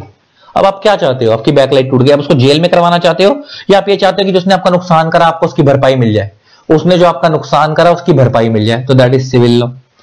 तो इसका मतलब अगर आपका, अच्छा सेम एग्जांपल लेके बात करते हैं, आपने किसी का कॉन्ट्रैक्ट करा था शर्ट सप्लाई करने के लिए, 100 शर्ट सप्लाई करने के लिए, और आपने बोला था 1 मंथ में सप्लाई कर दियो, और उसने आपको 1 मंथ में शर्ट सप्लाई नहीं करी, तो उसकी वजह से आपको नुकसान हो गया। तो आप क्या चाहते हो कि उस बंदे को जेल में भिजवाना चाहते हो, पनिशमेंट दिलवाना चाहते हो, या आप सिर्फ ये चाहते हो कि यार जो नुकसान हुआ उसकी भरपाई मिल जाए, नुकसान जो हुआ उसका पैसा मिल जाए, जो नुकसान हुआ उसका पैसा मिल जाए, तो दैट इज सिविल लॉ। इसका मतलब breach of contract is a civil law, तो contract act is a civil law, sale of goods act is a civil law. तो इसका आपको समझ आ गया, अगर आपका मेन एम किसी को पनिशमेंट दिलवाना है तो क्रिमिनल लॉ, अगर आपका मेन एम किसी को पनिशमेंट दिलवाना नहीं है, खाली कंपनसेशन लेना है, तो सिविल लॉ। और कई ये तो अच्छा, कुछ लॉ ऐसे होते हैं जो from the day one criminal होते हैं, और कुछ लॉ ऐसे होते हैं जो from the day one civil law होते हैं। जैसे एग्जांपल लेके बात करें, जैसे मर्डर है, मर्डर का लॉ है, रेप का लॉ है, डेकॉइटी डकैती का लॉ है, ये सब वो लॉ है जो from the day one criminal है, इसमें कुछ प्रूव करने की जरूरत नहीं है, ये पता ही है मैं क्रिमिनल, इनके ऊपर क्रिमिनल एक्शन ही लिया जाएगा। इस केस में अगर आपने किसी का मर्डर कर दिया, रेप कर दिया, तो क्रिमिनल एक्शन होगा। कुछ लॉ ऐसे होते हैं जो from the day one civil law होते हैं। एग्जाम्पल लेकर बात करें तो ब्रीच ऑफ कॉन्ट्रैक्ट का लॉ, कॉन्ट्रैक्ट एक्ट का लॉ, ट्रेडमार्क के लॉ, किसी ने आपका ट्रेडमार्क चुरा लिया, ब्रांड नेम होता है ना, कॉपीराइट का लॉ, किसी ने आपकी बुक कॉपी कर ली, एटसेट्रा। अगर किसी ने आपका ये सब तोड़ा तो ये सब कौन से लॉ है, सिविल लॉ है, तो इनमें आपको सिविल होंगे, मतलब आपको सिर्फ डैमेजेस मिलेंगे, सामने वाले को आप जेल नहीं भिजवाओगे। अच्छा कुछ लॉ ऐसे होते हैं जो आपके पास चॉइस होती है कि आप उसे क्रिमिनल बनाओ या सिविल बनवाओ। जैसे एग्जांपल लेके बात करते हैं, मान लो आपका एक प्लॉट है, उस प्लॉट के ऊपर किसी ने कब्जा कर रखा है 10 साल से, और वो बंदा उस प्लॉट को खाली नहीं कर रहा, और आपको 10 साल से उस प्लॉट के ऊपर रेंट भी पे नहीं कर रहा। अच्छा अब इसमें ना दो तरीके के बंदे होंगे, एक बंदा ऐसा होगा जो कोर्ट में जाएगा और कोर्ट में जाकर जज को बोलेगा कि सर मेरी लैंड को खाली करवा दो और मेरे को इस बंदे से 10 साल का किराया दिलवा दो विद इंटरेस्ट। एक बंदा इस तरीके का होगा। तो यहां पे मैं उसको पनिशमेंट दिलवाना नहीं चाह रहा, यहां पे मैं सिर्फ ये चाह रहा हूं कि मेरी लैंड खाली हो जाए प्लस मेरे को उससे 10 साल का रेंट मिल जाए, तो दिस इज सिविल लॉ, क्योंकि यहां मेरा मेन एम खाली कंपनसेशन लेना है।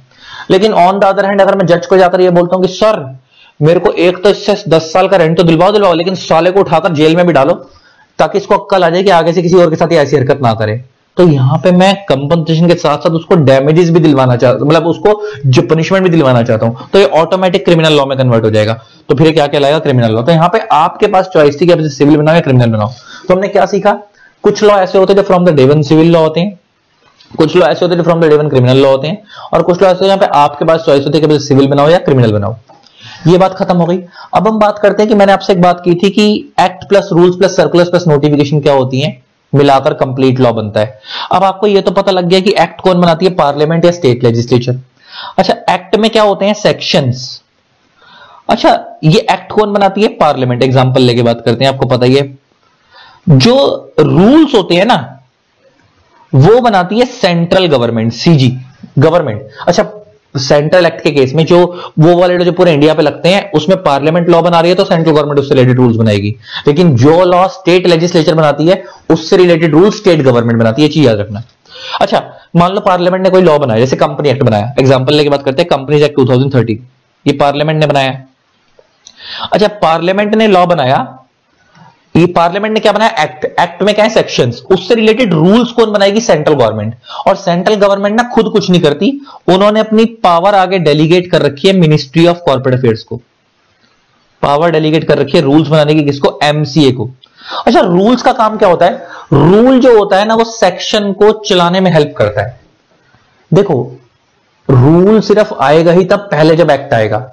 एक्ट पावर देता है गवर्नमेंट को रूल्स बनाने की, पार्लियामेंट पावर देती है सेंट्रल गवर्नमेंट को रूल्स बनाने की। जैसे एग्जांपल लेके बात करते हैं, जैसे कंपनी लॉ का एक सेक्शन 152 है, वो डील करता है अपॉइंटमेंट ऑफ डायरेक्टर्स में।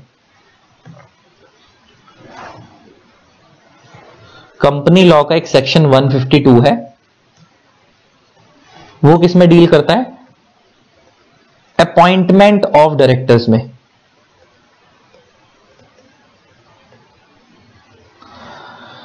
अच्छा, सेक्शन 152 ये बोलता है कि जब भी आप किसी डायरेक्टर को अपॉइंट करोगे, जब भी आप किसी डायरेक्टर को अपॉइंट करोगे, तो उसके विद इन 30 डेज के अंदर आपको एक फॉर्म फाइल करना पड़ेगा गवर्नमेंट को। जब भी आप किसी डायरेक्टर को अपॉइंट करोगे, तो उसके विद इन 30 डेज आपको एक फॉर्म फाइल करना पड़ेगा रजिस्ट्रार को। आपको पता है ना, कंपनीज जो होती है वो रजिस्ट्रार के पास रजिस्टर होती है, वो आरओसी बोलते हैं उसको। भी हम जब कंपनी डिटेल में पढ़ेंगे तो उसके बारे में बताऊंगा। अभी के लिए सिर्फ शॉर्ट में इतना याद रखो कि कंपनी लॉ का सेक्शन 152 ये बोलता है कि जब भी आप किसी डायरेक्टर को अपॉइंट करोगे, तो भाई सरकार को बताओगे ना, हमने अपनी कंपनी में डायरेक्टर अपॉइंट कर लिया। तो जब आपने डायरेक्टर अपॉइंट करा, उसके 30 दिन के अंदर आप सरकार को बताओगे कि हमने डायरेक्टर अपॉइंट कर लिया, और उसके लिए आप एक फॉर्म फाइल करोगे। लेकिन सेक्शन में ये नहीं बताया होगा कौन सा फॉर्म फाइल करोगे। वो फॉर्म कौन सा फाइल होगा, वो रूल्स में बताया हुआ है, और रूल्स में लिखा हुआ है कि फॉर्म DIR 12 फाइल होगा। फॉर्म का नाम क्या है? Form DIR 12। अच्छा, DIR बना डायरेक्टर से और उसका नंबर दिया 12। तो इसका मतलब है, तुम सोचो, अगर सेक्शन ही ना होता तो क्या रूल आता? नहीं आता। तो जो सेक्शन आ चुका है उसमें देखो, डायरेक्टर को अपॉइंट करने की पावर सेक्शन नहीं दे दी है 152 ने, लेकिन उस डायरेक्टर को अपॉइंट करने के लिए कौन सा फॉर्म सरकार को भेजना है वो किसने बताया? रूल्स ने। तो मतलब वो रूल सेक्शन को आगे चलाने में हेल्प कर रहा है। और रूल कौन बनाती है? आपको पता है एग्जीक्यूटिव बॉडीज, मिनिस्ट्री कौन है? मिनिस्ट्री ऑफ कॉर्पोरेट अफेयर्स किसमें आती है? एग्जीक्यूटिव बॉडीज में। और एक्ट कौन बनाती है? पार्लियामेंट। तो आपको याद होगा मैंने क्या बताया था, पार्लियामेंट लॉ बनाती है और एग्जीक्यूटिव बॉडीज उस लॉ को चलाती हैं। तो अगर आप यहां पे देखो तो ये लॉ बनानी नहीं है, लॉ तो ऑलरेडी सेक्शन 152 में बन चुका है, पार्लियामेंट ने बना दिया, लेकिन उस लॉ को प्रॉपर तरीके चलाना कैसे, कौन सा फॉर्म फाइल होगा, वो सिर्फ रूल में बताया जा रहा है। और रूल कौन बनाती है? Ministry of corporate affairs. तो कोई भी सेक्शन, बहुत सारे सेक्शन ऐसे हैं जिनको रूल्स की जरूरत पड़ती है, लेकिन बहुत सारे सेक्शन ऐसे जिनको रूल की जरूरत पड़ती नहीं, जो अपने आप में कंप्लीट होते हैं। तो एक्ट बिना रूल्स के चल सकता है कुछ जगहों पर, कुछ कुछ सेक्शन बिना रूल के चल सकते हैं, लेकिन रूल्स कभी भी बिना सेक्शन के नहीं आ सकते। रूल हमेशा एक्ट को स्मूथली चलाने के लिए आते हैं। तो आई होप आपको रूल्स का काम समझ आ गया। और एक्ट कौन बनाती है? पार्लियामेंट। रूल्स कौन बनाती है? गवर्नमेंट। और उनको रूल बनाने की पावर भी किसने दी है? गवर्नमेंट को। एक्ट नहीं दी है, पार्लियामेंट ने दी है। और आगे वो गवर्नमेंट ने भी पावर किसको दे दी है? कंपनी लॉ के अंदर मिनिस्ट्री ऑफ कॉर्पोरेट अफेयर्स को। तो अलग अलग लॉ में अलग अलग मिनिस्ट्री को पावर डेलीगेट होती है। इनकम टैक्स एक्ट के अंदर रूल्स मिनिस्ट्री ऑफ फाइनेंस बनाती है, तो उनको रूल्स किसने दी होगी? पार्लियामेंट ने, एक्ट ने दी होगी। और फिर आगे जो रूल्स है वो सेंट्रल गवर्नमेंट ने पावर किसको दी? उधर मिनिस्ट्री ऑफ फाइनेंस को दी इनकम टैक्स एक्ट में। यहाँ पे किसको दे दी? मिनिस्ट्री ऑफ कॉर्पोरेट अफेयर्स को। तो एक्ट और रूल में फर्क समझ आ गया। एक्ट पार्लियामेंट बनाती है, रूल्स गवर्नमेंट बनाती है, रूल्स एक्ट को चलाने के लिए आते हैं। नेक्स्ट वर्ड आता है सर्कुलर्स। अच्छा, सर्कुलर्स का मतलब होता है क्लैरिफिकेशंस। अच्छा, जब भी कोई नया लॉ आता है तो उस लॉ में अगर किसी प्रोविजन को इंटरप्रेट करने में कोई दिक्कत आती है, और खाली आपको अकेले को नहीं आ रही, बहुत सारे लोगों को आ रही है इंडस्ट्री के अंदर, तो वो लोग क्या करते हैं, कंपनी एक्ट के केस के अंदर, जैसे मैं कंपनी एक्ट का एग्जांपल दे रहा हूं, तो मिनिस्ट्री ऑफ कॉर्पोरेट अफेयर्स को रिक्वेस्ट करते हैं कि सर हमारे को ये प्रोविजन समझने में दिक्कत आ रही है, इसकी इंटरप्रिटेशन हर बंदे की अलग निकल रही है। तो अगर मिनिस्ट्री ऑफ कॉर्पोरेट अफेयर्स को लगता है कि यार हर बंदा इसको अलग तरीके से इंटरप्रेट कर रहा है, कुछ ना कुछ दिक्कत है इस सेक्शन में, तो फिर मिनिस्ट्री ऑफ कॉर्पोरेट अफेयर्स एक सर्कुलर इशू करती है कि इस सेक्शन की इंटरप्रिटेशन ये लेनी है, तो उसको हम बोलते हैं क्लैरिफिकेशन, मतलब वो क्लैरिफाई कर रही है, तो उसे हम बोलते हैं सर्कुलर। तो सर्कुलर का मतलब कहता है क्लैरिफिकेशन की, अगर सेक्शन को पढ़ने में इंडस्ट्री में लोगों को दिक्कत आती है तो उसको प्रॉपर तरीके से समझाने के लिए कि इसकी इंटरप्रिटेशन किस तरीके से लेनी है, वो कौन बताती है, मिनिस्ट्री बताती है, तो उसे हम बोलते हैं क्लैरिफिकेशन। तो आई होप मेरे लिए क्लैरिफिकेशन समझ आ गई। और लास्ट वर्ड आता है नोटिफिकेशन। जब भी कोई नया लॉ बनता है, कोई अमेंडमेंट आती है, कोई भी चेंज आता है, तो वो सब मिनिस्ट्री की साइट पे क्या कर दिया जाता है, अपलोड कर दिया जाता है, तो उसे हम बोलते हैं नोटिफिकेशन। जैसे कोई नया रूल आया तो मिनिस्ट्री की साइट पे अपलोड होगा, हम बोलते हैं नोटिफिकेशन। कोई अमेंडमेंट आई तो मिनिस्ट्री की साइट पे अपलोड होगा, हम बोलते हैं नोटिफिकेशन। तो जो भी मिनिस्ट्री की साइट पे अपडेट हो जाएगा, नोटिफाई हो जाएगा, तो हम बोलते हैं नोटिफिकेशन। तो इन सारी चीजों को जोड़ देंगे तो क्या बनेगा, एक्ट बनेगा अपने आप में कंप्लीट। तो इसके साथ आपका पूरा आज का इंट्रोडक्शन खत्म हो गया। तो आज मैंने सब कुछ सिखा दिया, लॉ क्या होता है, कैसे बनता है, कौन बनाता है, सिविल लॉ क्रिमिनल लॉ क्या होते हैं, एक्ट सर्कुलर रूल्स और नोटिफिकेशन में फर्क क्या होता है, और प्रैक्टिकली वो कहां से किस वेबसाइट से, e-gazette.nic.in MCA की वेबसाइट से प्रैक्टिकली दिखा दी। आई होप आपको मजा आ गया होगा। तो अब मजा तो आ गया गाइस। तो अब जिन लोगों ने चैनल को सब्सक्राइब नहीं करा, सब्सक्राइब कर देना। आपका लेक्चर आज पूरा खत्म हो गया, इंट्रोडक्शन वाला डिटेल में फुल एनालिसिस के साथ प्रैक्टिकली लिंक करके। और जिन लोगों ने चैनल को सब्सक्राइब नहीं करा, सब्सक्राइब करना, साथ में बेल आइकन को प्रेस कर देना ताकि आप लोगों को मेरे न्यू वीडियोस की नोटिफिकेशन मिलती रहे। एंड साथ में जिन लोगों को हमारी Google drive pen drive classes regular lectures buy करने हैं, तो आपके पास स्क्रीन पे नंबर फ्लैश हो रहा है, आप मेरे को व्हाट्सएप पे मैसेज कर सकते हो डिटेल्स के लिए, प्राइसिंग, वैलिडिटी, व्यूज, आपको जो भी सब्जेक्ट चाहिए हो। ठीक है जी। तो अब आपने प्रैक्टिकली, अच्छा ये तो कुछ भी नहीं था, तो आज एक नॉर्मल इंट्रोडक्शन वीडियो थी। आगे जाके प्रैक्टिकल कनेक्शन दिखाएंगे कि इंडस्ट्री में चीजें अप्लाई कैसे होती हैं, मिनिस्ट्रीज की साइट पे जाकर लिंक कर करके। चलो भाई, लव यू ऑल, टाटा।